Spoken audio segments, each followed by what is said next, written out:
Métrica nos habla hoy del blindaje financiero con que cuenta México. ¿Es suficiente para resistir la turbulencia en los mercados? Lo explica Ernesto desde el buró de Bloomberg en Paseo de la Reforma. Ernesto, buena tarde.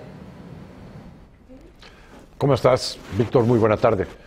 Bueno, pues hoy fue un día en el que la turbulencia que se vivió en los mercados mexicanos pues es detonada por factores externos, básicamente, como bien lo acaban de comentar, pues por la creciente tensión en la probable guerra comercial entre Estados Unidos y China. Pero pues no se descarta que más adelante, en los siguientes semanas o meses, pues factores internos, particularmente el clima electoral, pues pueda generar también alguna volatilidad. Así que pues hay muchísimos agentes económicos preguntándose si el blindaje financiero con el que cuenta nuestro país es suficiente o no. Y bueno, pues déjame darte algunos datos. En términos de los activos que conforman este blindaje financiero, pues básicamente son dos, son las reservas internacionales en el Banco de México, 173,000 millones de dólares, y el segundo, la línea de crédito contingente con el Fondo Monetario Internacional por 90,000 millones de dólares, con lo cual tendríamos del lado de los activos pues un total de 264,000 millones de dólares para afrontar las turbulencias. ¿Cuáles son del otro lado de la balanza? Pues las contingencias que podríamos tener. Bueno, pues señalo una importante, que es la tenencia de valores gubernamentales en manos de extranjeros, de residentes extranjeros, que más o menos suma 150,000 millones de dólares. La segunda, pues el total de la deuda externa por parte del sector público, que hoy suma prácticamente 195,000 millones de dólares.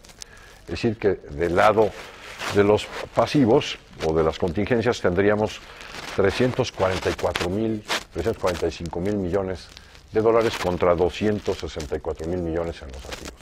Esto nos daría una deficiencia, si fuéramos muy estrictos, de alrededor de 80,000 millones de dólares, es decir, podrías hasta ahí concluir que el blindaje no es suficiente.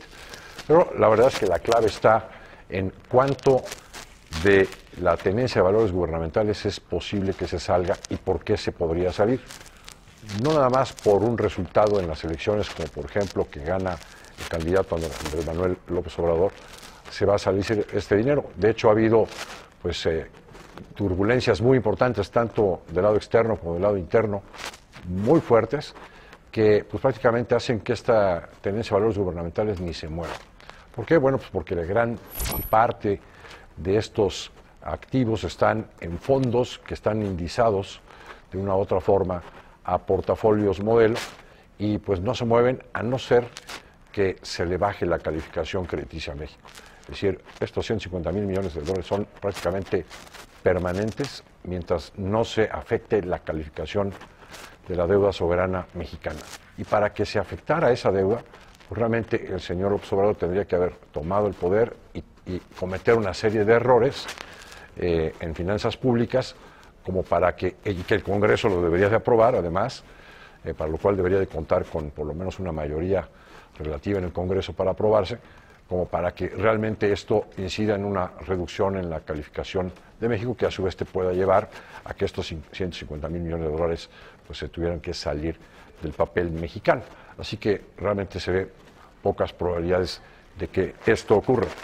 Luego en la balanza de pagos tienes más o menos equilibrada la situación. Lo que se espera para este año, por ejemplo, en cuenta corriente es un déficit de alrededor de 21,000 millones de dólares, mientras que en la cuenta de capitales, gracias a la inversión extranjera directa, más la inversión de portafolio que todavía ha sido positiva, pues podríamos estar esperando unos 24 o 25,000 millones de dólares de superávit, con lo cual pues tendrías un pequeño superávit en tu balanza de pagos. Hay otra contingencia adicional de la que luego se habla, que la tenencia de valores, la tenencia de acciones mexicanas en manos de residentes extranjeros.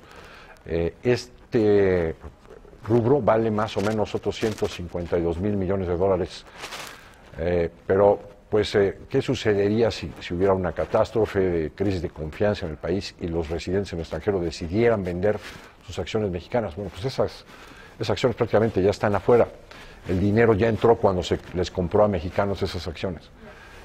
Para que salga el dinero solamente pues tendría que haber mexicanos interesados en comprar sus acciones. Lo más probable es que esas acciones, si los inversionistas actuales se deciden salir, pues simplemente cambian de mano, se caen los precios y otros residentes del extranjero los pueden comprar, ¿no? Entonces, ahí el riesgo de flujo de divisas es mínimo también. Pues por mi parte es todo. Víctor, muy buena tarde. Gracias, Ernesto. Buena tarde. Sobre el anuncio de política monetaria del Banco de México programado para el próximo 12 de abril, Gabriel Casillas, economista en jefe de Banorte, comparte su expectativa para la decisión